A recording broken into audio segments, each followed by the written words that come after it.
Grace and Lachelle here. We are so excited to tell you all about the candle conference that we went to, about the forecast of candle trends.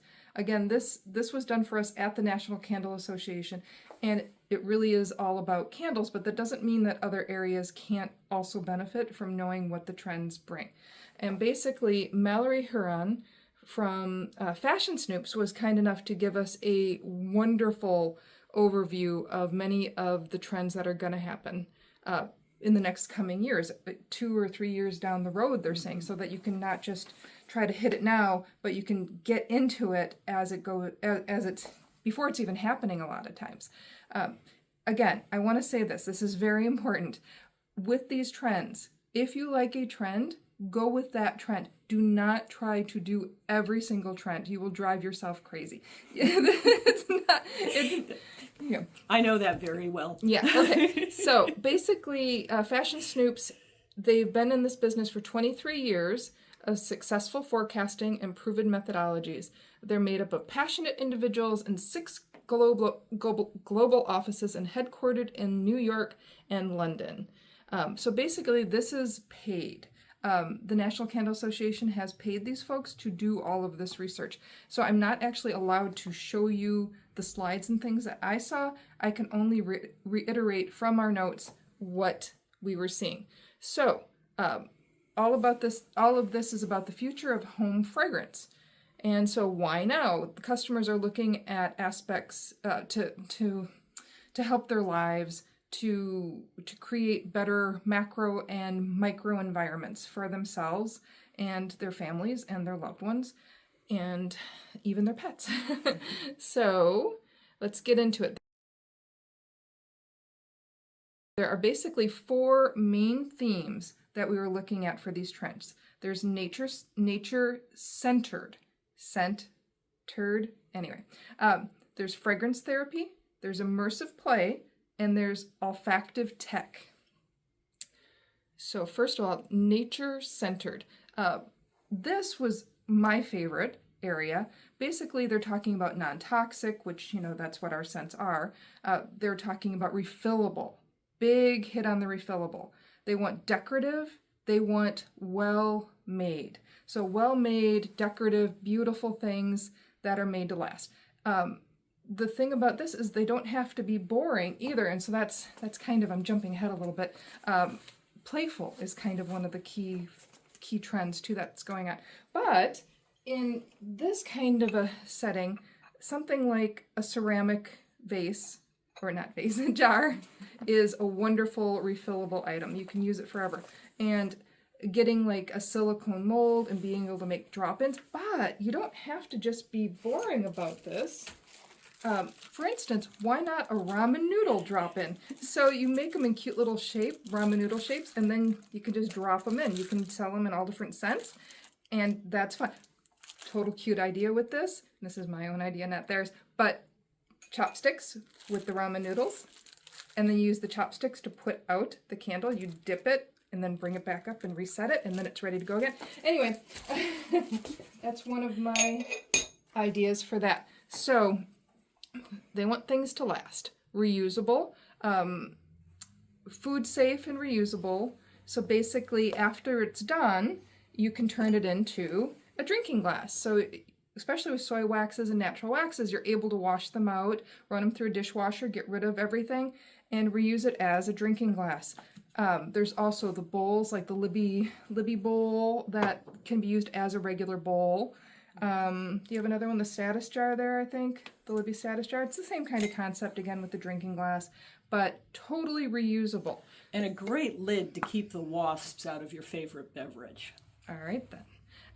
So then they also had ideas for reusing the pots or the things that are more like the ceramics. That you can make them into like little planter pots, and you could actually give a seed packet and some soil with it, and then you could grow some herbs or flowers. Yeah, something cute, or even like little succulents. You could even give little succulents. You could actually make little succulents out of little wax molds and then and then have real succulents after. That would be really fun. So there's also then plantable candles. So like as a dust cover, you would have the seeds embedded in the dust cover, and then you would use that to plant. So all kinds of fun, multiple use. Zero waste. This was a big one. Obviously with wax replacements, the packaging should not be plastic. It should be something that's like a wax paper or something that could degrade, or even like, again, the seed paper, something like that can be totally reused. Rethinking imperfections. Let's say something goes wrong. I had this happen, actually. I bought the total wrong jars a million years ago. They were really cute, triangle shaped, but they had a tiny little neck, and I didn't realize that when I bought them. So we now use them as reed diffusers. So just rethinking things, not throwing it out, not just getting rid of it. Okay, so then there's biodegradable, and that includes every aspect of your candle. So the packaging obviously is a big thing. So, you know, not just sticking it in a plastic shell, but if you can have like pulp packaging is a good one. Right, there's cardboard that's already made from recycled materials and is itself recyclable or compostable. Or, for example, cellophane bags instead of using... Real cellophane. Yes, real cellophane. Made from not wood pulp. Plastic. Right. Because there is a big difference. They will call it cellophane, but it is not really cellophane. You want to get mushrooms. What is biodegradable, and yes, using mycelium to create packaging. The foam packaging. So all of these things are incredibly popular. I mean, people have now at least seen the degradable packing peanuts. These are all wonderful packaging things. So even down to the scent itself, they want scents that are actually sustainable, biodegradable, safe. And this is, again, what ours have always been, so no problem there. But even things like musk. Musk is generally a synthetic scent, or it's from an animal. And so a lot of the synthetics are not actually biodegradable. And we talk about biodegradable, it gets confusing sometimes because biodegradability just means breaking down. And so things can break down into lesser but still harmful components. And so you really want to get away from that. You've all heard of microplastics at this point, so you don't want your biodegradable products just to break down into lesser icky things. You want them to fully break down into the natural elements. Carbon dioxide, water. Yeah. Okay, so now we're getting into, this is still the main, this is a big one. This was still nature-centered, so there's still another subcategory. And nature therapy. So into the garden. So fun garden scents, beautiful florals. Floral symphony. Yeah, and then also ones like heritage tomato leaf. They want real vegetable scents, real things that you're going to find in the garden, not like this weird perfumey kind of tomato-inspired scent. People want like real cucumber. And we have cucumber chaos. And so cucumber melon. Yeah, we've always worked for like the really, really real scent. So things like that. They don't want the perfume weird take on it. They want the real stuff. Forest bathing. Okay, when I heard this one, I kind of laughed. I'm like, all right. But it's a really important trend. It's actually started in Japan, where to get out into nature, out into the forest. Not bathe in the forest. Maybe you could, but... You could if it's a good rain. You're taking it in. And so it's kind of an Elda Leopold type effect where you're really immersing yourself there. You're turning off your technology. You're just kind of trying to be one with nature. You smell smelling it, every taking aspect of it. Smell the soil, smell the leaves, smell the flowers. Yeah. Bunchberries and moss is a perfect one for that. Yeah. As is Winter Woodland's Whisper. That's a really good one. They're both excellent. Yeah, so this is you want to feel all the aspects of that. Oh, into the garden. I forgot rare earth. Oh my gosh. Totally gotta have the dirt scent. Yeah. Oh, rain cleansing. So petrichor candles. Petrichor is going to be a big trend. We're looking into getting some ourselves. Some real petrichor too, not whatever that thing is that I smelled the other day. Anyway, so rain cleansing, and like right now we already have a couple. Bunchberries and moss, to me, is an excellent for that. To me, it smells as if a fresh spring rain has gone through. And now, with Rain-Swept Meadow, we have the meadow form of a summer rain. Yeah, that one. So both of those are good for the rain. Okay, so then the next category is fragrance therapy. This really ties in with aromatherapy that's been around for thousands of years. Yes. Okay, so the first subcategory was ritualistic. And so they're talking about energy cleansing candles. Basically things that clear out your chi, and I don't really understand a lot of that. Daydream Believer is a really good one for this because the lavender helps clear out any anxiety, lack of sleep, and the mint gets you fired up and ready to go. You do have to be careful about making claims. Right. But for me and for a lot of people, they see you can say, this works for me. I think they can. I'm not a lawyer, but then there's manifestation rituals. So candles as a ritual. Again, this has been around for thousands and thousands of years, but any way that you want to use your candle as a ritual and basically spell it out for the customer. You want to give them this multisensorial experience. This is going to come up again later, but candles as multisensorial experiences. And you can make something up yourself. Honestly, you can. Like we had a morning ritual morning ritual Swedish candle that a friend of mine, that's what they would do in Sweden. They didn't light candles at night, they lit them during the day. And so they would wake up, they would light their candle, they would say their good words, their good treaties for each other, and they would start their day that way. I mean, it's a beautiful, with the hygge, and I think I said that right, but with hygge and things like that, it ties in really nicely. I had a customer who used Daydream Believer candles with her boys. Yeah. They would light them at the breakfast table, and they would have the boys focus on them and think about what they wanted to accomplish during the day. All right, and then there was another one, you're going to see a lot of spherical incense shapes around. Okay, so then there's personalized spirituality. No longer is it your grandparents' spiritual, I don't know, but basically this is, what does it mean to you?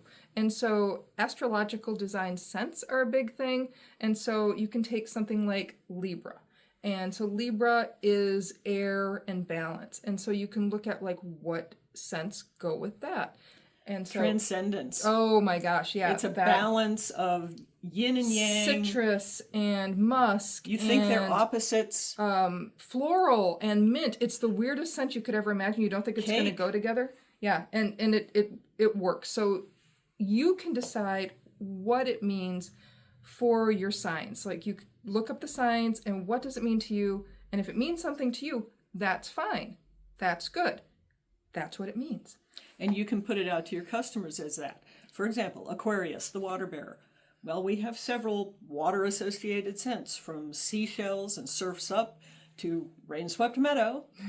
So think about those and presenting them as the Aquarius candle, the Libra candle, the Leo candle. Yeah, yep. And then now, what Mallory was saying too, it wasn't always good trends.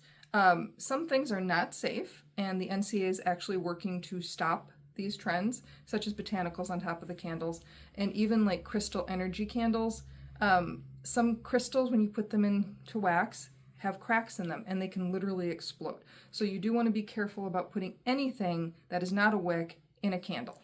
But this is where embeds come in. Oh, right. And you can scent your embeds. You can wax make them embeds. Right. Yeah. Wax embeds, make them in different colors. You can put those on top of your candles with no problem at all. Yeah. You could even make little crystals. You can make them look like crystals.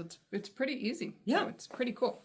So, okay. Another thing is just olfactory, just warmers. It's all about the scents. Okay, then there's soul soothing, mind calming, and so scents that induce calmness. So for me, that's peony white tea. Yeah. It helps me relax. Yeah. And what cheers me up, pepper and port. Yep. To me, and black pepper is actually used in aromatherapy to relieve anxiety. And when we would tell customers that, they would just fly off the shelves.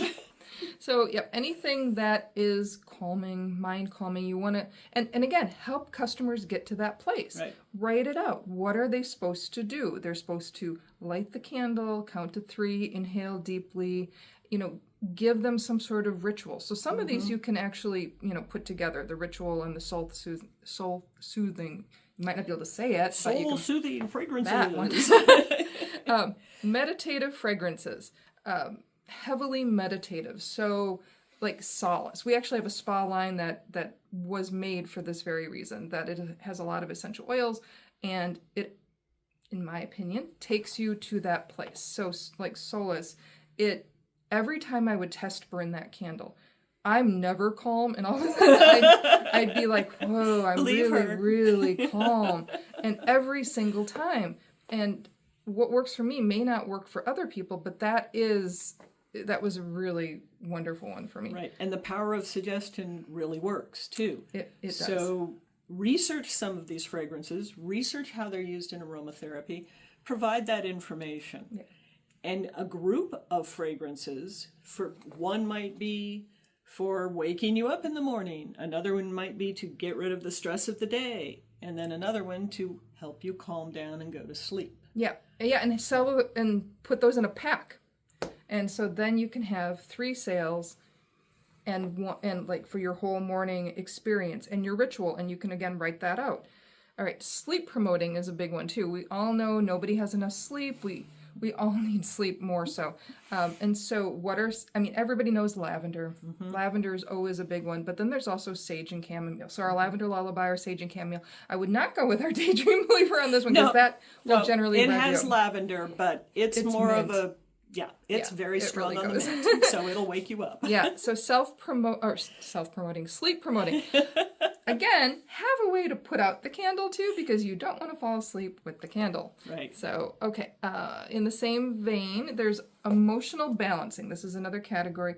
Mood boosting. So anything that's going to make you in a better mood. Fairy dust and twinkle toes. Anything with the citrus. I mean, that's lemon like happy, joy. Mm-hmm. Yeah, it's just things that are going to make you go, woo! Boost that mood. So, and then we get into neuromatic candles. Happy brain. So we're going to look at this again a little later. But basically, there are some companies that are actually putting probes on people's heads and testing the reactions with scents. And so it's science-based, and they have the backing of what's going on with your brain waves when these scents are induced. They don't have to be essential oils. It can just be a scent you like that actually causes good moods and good vibrations. So again, here's the multi-sensory candle experience. Basically, tell your customer how they should react with this candle. Obviously, it's up to them if they want to do it or not, but it's fun, and everybody's going to be like, oh, I should do this, stand on one leg. And but focus. You have the candle. You suggest that this candle is going to help them focus their energy, focus their mind. Look at the flame, count to 10, take a deep breath, and help them focus. All right. Holistic wellness. Now this one I thought was really fun. This is hypnotic color therapy. So we are so far away from black and white candles nowadays, folks. Like that was not seen at all. Well, you can do the clear jars if you have fun labels. Yes. So that's not a problem at all. Or if you have fun colors on the inside, going back to dyes again.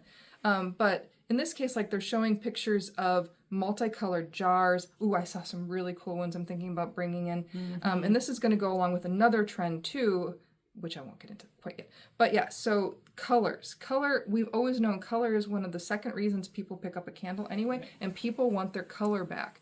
A lot of like the ombre, not ombre, because ombre goes from light to dark at the same color, but like melting or melding of, like in this case, there's like orange and brown, reds. There, you could have a green or a blue in there too, so that as the candle burns down, you're getting a different light into the room. Yes. That can affect your mood. It can affect how you interpret the scent. Yes. Absolutely. Oh, absolutely. Okay. Blue light blocking. Now, this is obviously not something that a lot of us are going to get into. There was one company in particular that basically their theory is that some of the particles that are in their candles are going to go into the room and literally stop the effects of blue light. This is also where you need to do your own research. It's interesting. So right. Learn about the company. Holistic wellness. This is massage oil candles. We've known about massage oil candles for 20 years now. At least. But again, this is something that's is a big up and coming trend. And again, do your research. Not all wax should be poured on the body. Right, and not all fragrance oils should be used as lotions or massage oils. Check your IFRA. The IFRA, not the ASD. But check your IFRA on that to make sure that they can be used. Also, test these things. Make sure that when you're pouring it on, you're not burning the skin off people. That's a bad thing. Stay away from cinnamon. Yeah. All right. My favorite category, immersive play. So excited about this because we folks are in a world of playtime nowadays. Their examples were deli classics. So you're like, who doesn't want to smell a pastrami on rye?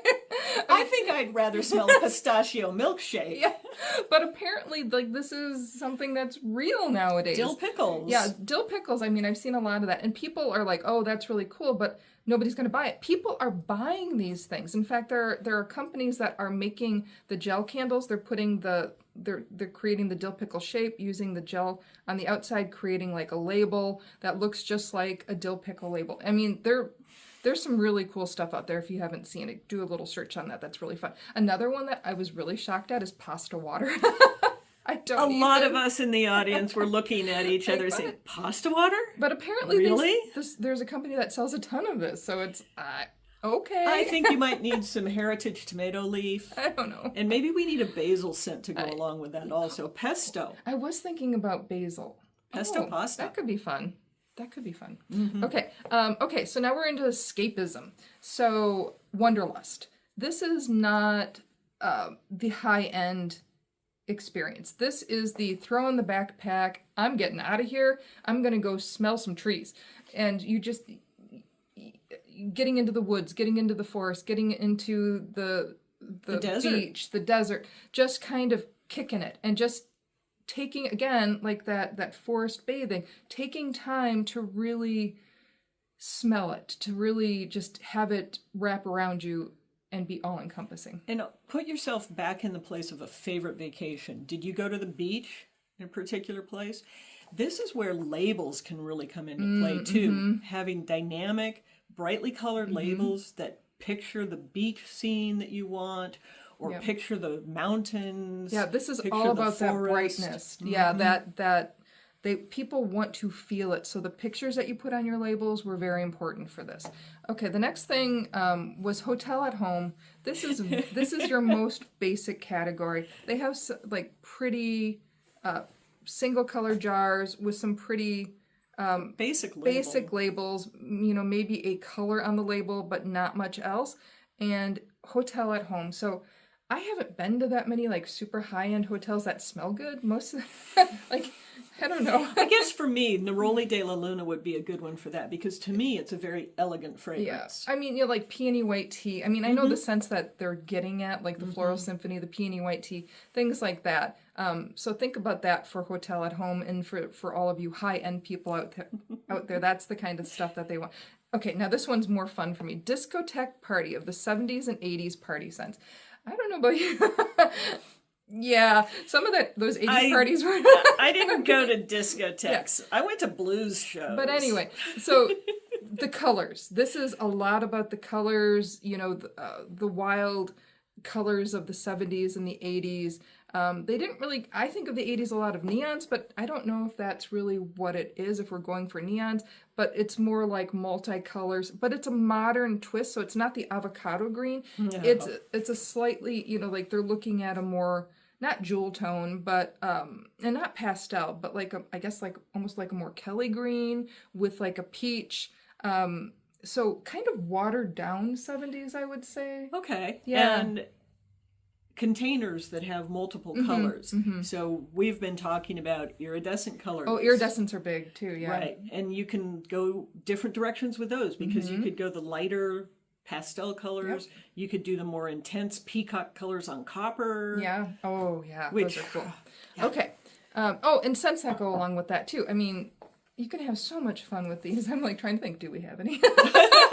I'm like, I can't think right now. We must have some fun scents.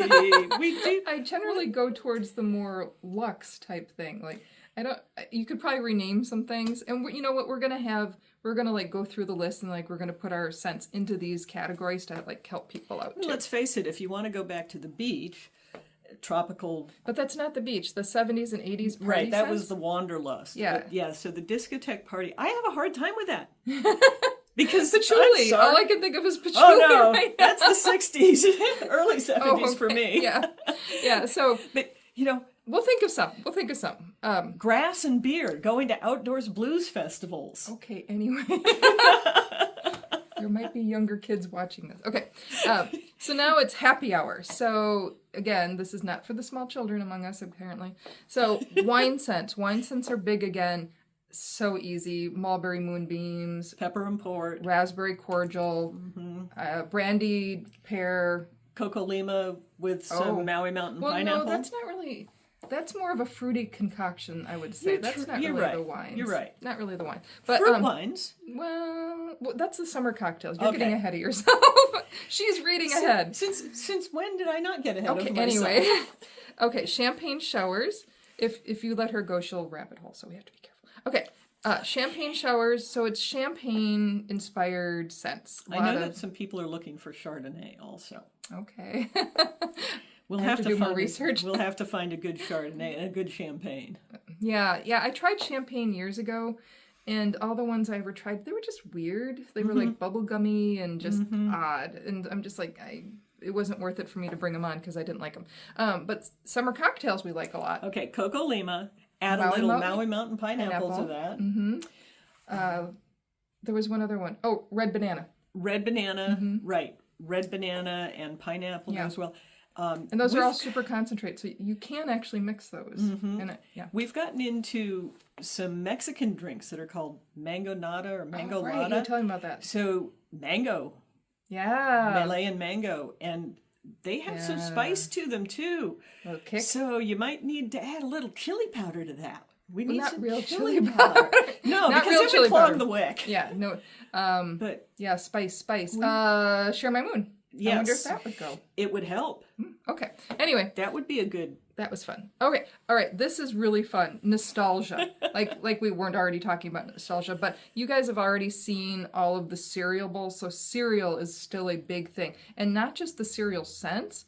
And by the way, there's people, from what I've been hearing, are having a lot of problems finding good cereal scents. They'll get it because it looks cool, because it'll look like the cereal, and then it's not really smelling like cereal. So people want it to smell good. They want it to smell like real Fruity Pebbles or Frosted Frankenberry. Flakes. Frankenberry. Oh, I like blueberry. Ooh. And I had a customer who sniffed Serendipity and said, Frankenberry! That was my favorite cereal when I was a kid. Okay. If that's what Serendipity says to him, say... Yeah, and it's true. Serendipity is a different one because it's different to everyone. Book fair. Scholastic books, book fairs. I don't know what that smells like, but book fair scents. What does book fair smell to you? And then like VHS memories. So like the example that they showed it was really cool. It was like yellow candle, like that bright yellow candle with like a Blockbuster type logo on it. I mean, it just screamed VHS moments. But to go along with this, you can get into movies and like have themed candles that go with some of the older movies that are out there. I mean, Pipes and patches. People might work for some of those. Okay.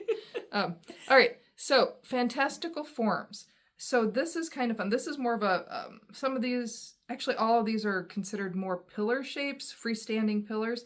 Hidden colored wax. Hidden colored wax are super easy. You take chunks of one color. You have a solid color on the outside, and you just fill it in so that you can't see the outside part. And as it burns down, the colors come out. One of the things that people are like to see are poorly made candles that drip wax down the sides in different colors. Apparently, this is a thing again. I thought some candles were supposed to drip pretty colors. Yeah, they're not. But that's a poorly made candle. They just sold them to us as but purposeful that's drip. What people are wanting to see. They're wanting things to drip. When they drip, though, then they soot, and it's not generally a really well-made candle. But this is a trend that people want to see. I don't have a problem with that, except it's just not a well-made candle. Color moods. So this is a really fun thing. I was actually looking at getting these molds where basically there's all different shapes, and then you take the shapes and you can scent the different shapes, different scents, different colors, and then you have to make sure the wicking is going to work for all of them, and then people can string them together and make their own scent compilations. Right. They stack them up. Different colors, different scents. Now, some of these, it would be interesting because one scent you might have to pour in a smaller diameter candle than another one. Well, no, they're talking about free-forming. Right, but... Oh, yeah, I see what you're saying. So maybe if you knew your wicks and you knew your scents, and if you know that it's not going to go out as far, you make it a smaller cylinder, and if you know that if it's going to go out further, you just give it a bigger one. Mm-hmm. I guess that would work too and get around that wicking issue. Okay, so some more things for immersive and fun play. Oh my gosh, we have so many things. This is kind of my favorite category. Little rubber duckies. Wouldn't that be so cute? You put that on top of a candle, make it look like water, have a little ducky swimming around. True. Bath bomb. You can use it as a bath bomb. Oh, that was another thing too, like different shaped bath bombs. Another thing, I don't have these made up. I thought I did, but this is a balloon dog. So what's more fun and festive than a balloon dog? I love the balloon dogs. Okay. That would probably be good for soaps. You could break off a small piece of it easily. Yeah. They make cute candles too. Fried egg. Who doesn't like a fried egg? I mean, like totally adorable. You could put this on candles. Oh my gosh. Okay, this is personally one of my favorites. I've been doing this one for years because it is... I actually thought of this, by the way. So basically, you take the bottom piece, you pour your soap or your wax, and then you take another one. So these have the little prongs on them, and they're separated. You have to make sure that they're separated, and you lay it flat, and you put a little pressure in. And what that'll do is it will give you a place so that they actually interlock, and you can actually play with your soap or your melts, and you can do these in different scents. They're super easy and super fun. Licorice, black licorice. No anise scent yet. All right, and then the last one in this group is galactic shapes. So like Saturn, moons. It took me back to when Lachelle had the Death Star molds and the TARDIS molds. Yeah, it could be things like that. But I think, I don't know. All right, so then this is the last category. This isn't really going to be for a lot of us, I don't think. Olfactive tech. So this is basically just kind of where the field is going in general. AI scent design, AI powered one of a kind, text to scent. These are all things that, as you can guess it, like you input your data and it spits out either a scent or... makes a recommendation. Makes a recommendation. And this doesn't get rid of people. We have to not be afraid of tech. We have to use it as a tool. And so, like when I was in a different talk and they were talking about how like you input all this data and it would find the best mix, the best combination for that you would possibly miss as a perfumer, because they would know, I don't even understand, but they would know some of the limitations of the scents that were involved, and it would make recommendations in combinations that you wouldn't normally think about. But the perfumers, the compounders themselves were saying, this is not going to replace the human. Well, they were very nervous. They were nervous, but they were still saying, we still need humans involved in this. And they're trying to talk themselves into it too. Like, we have to use it as a tool. It's coming. We have to learn about this and learn how it works and use it as a tool. The way I can kind of see it working, again, is like interfaces of you put in the information and then you could have recommendations on your website even about what scents they may like. So that's how I can kind of see it. Another thing is the neuroscience, when they're talking about the brainwave studies. Scent curation, emotion-driven scent curation. We all know that scent is emotional. So if you are in a bad mood, so why not have a scent for being in a bad mood? If you want to wallow in the bad mood, you mean? It'll probably make you feel better. So, yeah. But we do need the fragrances that can lift our mood, the citruses that can brighten our mood. Well, okay, so this may be funny, but don't you find that if you allow yourself to be in a bad mood and kind of embrace it, that you get into a good mood? Maybe Sometimes. That's what it is. I don't know. So, neurobacked science, smart diffusers, personalized home fragrance. So basically they're talking about having these diffusers that won't have every single scent in them, that they're going to have like some scents that can mix. and you tell what your mood you're in, and maybe you even like pick out certain things that are in these diffusers, and then you tell them what mood you're in, and then it will spray out that scent. Or you can even have different fragrances in different rooms of the house. Oh, right, they were talking about that. You can have a particular fragrance in your bathroom, and you know you're going to be, whoa, do you need a wake-up shower? Then you have one scent. If you need a calming, relaxing bath. Alexa, turn on bathroom lemon or something like that. Yeah, that you can actually program the scents around your house. That was scary. That was the smart home. This is the way not smart. This is the way that things are going. Also, on-demand perfumes. This is kind of the same thing, that they're not going to have every single thing available. But if you're like, I'm in the mood for, maybe you like have the scents already in capsules in there, and you're in the mood for X, Y, or Z, and then you can say it, and then it gets sprayed. You can say it, and it sprays it. Yeah. So along with the smart home integration is basically creating, and I think there's one company that's already doing this, creating little scent pods, and then like as a movie's playing, it will start. You're in a forest, and all of a sudden it smells like a forest, and now you're in a restaurant and you smell the restaurant. And again, it's not going to be every single scent. They'll have like 10 or 8 scents, and it'll go through the movie. And so it's a specific movie, it's a specific scent playlist that would go along with the movie. Biotech. So this is another area that's probably not going to be used so much by the majority of us, but I think that you should all know about what's going on. So extinct florals. There's been a company that's gone back and through extinct DNA have recreated some scents that are no longer available. As live plants, and so they're making those into scents.